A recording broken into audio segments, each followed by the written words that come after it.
வாழ்க்கையில் சில நேரங்களில் நாம் செய்யாத தவறுக்கு தண்டனை அனுபவிப்பது போல தோன்றும் அல்லவா?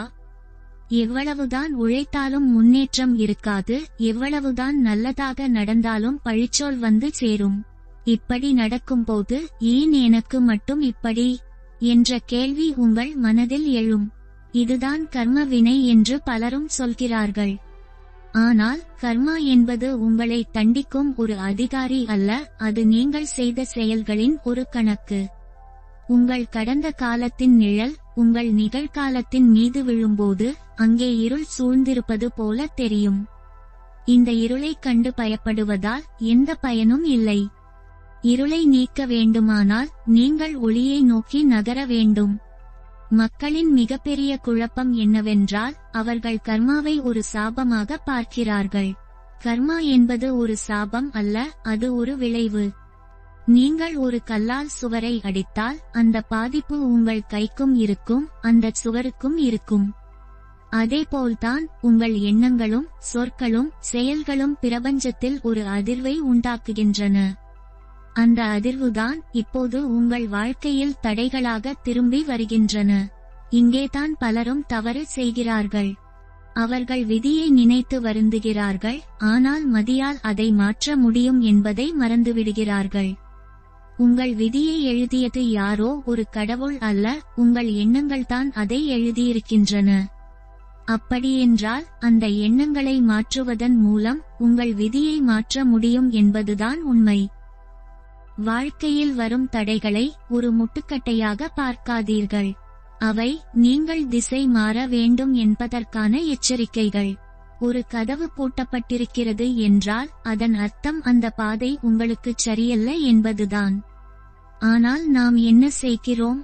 அந்த பூட்டப்பட்ட கதவையே மீண்டும் மீண்டும் முட்டுகிறோம், காயப்படுகிறோம். பிரபஞ்சம் உங்களுக்காக ஒரு ராஜபாட்டையை வைத்திருக்கிறது. ஆனால் உங்கள் கர்ம வினை உங்களை ஒரு குறுகிய சந்திற்குள் தள்ளிவிடுகிறது.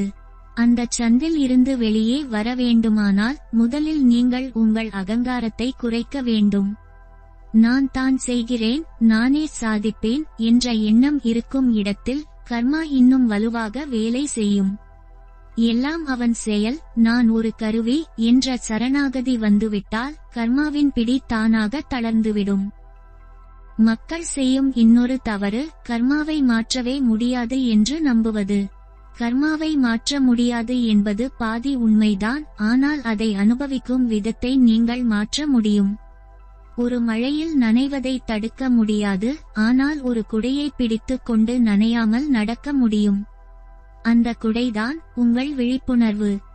உங்கள் வாழ்க்கையில் ஒரு கஷ்டம் வரும்போது அதை வெறுப்போடு பார்க்காமல் ஒரு பாடமாக பாருங்கள். இந்த கஷ்டம் எனக்கு எதை கற்றுத் தருகிறது என்று சிந்தியுங்கள்.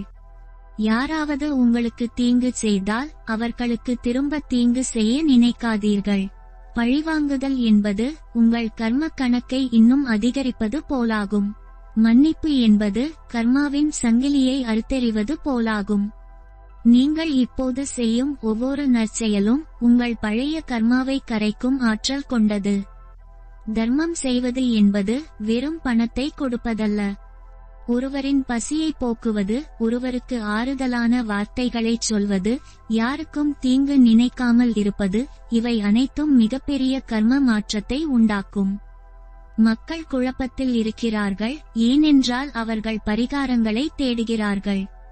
ஆனால் உண்மையான பரிகாரம் என்பது உங்கள் குணமாற்றத்தில்தான் இருக்கிறது. குணம் மாறினால் மனம் மாறும், மனம் மாறினால் உங்கள் வாழ்க்கையின் சூழலே மாறும். பிரபஞ்சம் எப்போதுமே ஒரு சமநிலையை விரும்புகிறது. நீங்கள் கொடுத்ததுதான் உங்களுக்கு திரும்ப வரும். இன்று உங்களுக்கு துயரம் கிடைக்கிறது என்றால் என்றோ நீங்கள் கொடுத்த துயரம் அது. இன்று உங்களுக்கு மகிழ்ச்சி கிடைக்கிறது என்றால் என்றோ நீங்கள் செய்த புண்ணியம் அது.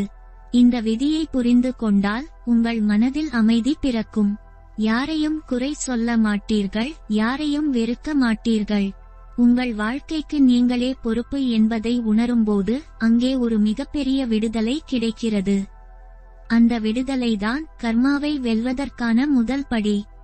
குழப்பங்களை விட்டுவிட்டு உங்கள் செயல்களில் தூய்மையை கொண்டு வாருங்கள். எதிர்பார்ப்பு இல்லாத செயல்கள் கர்மாவை உருவாக்குவதில்லை.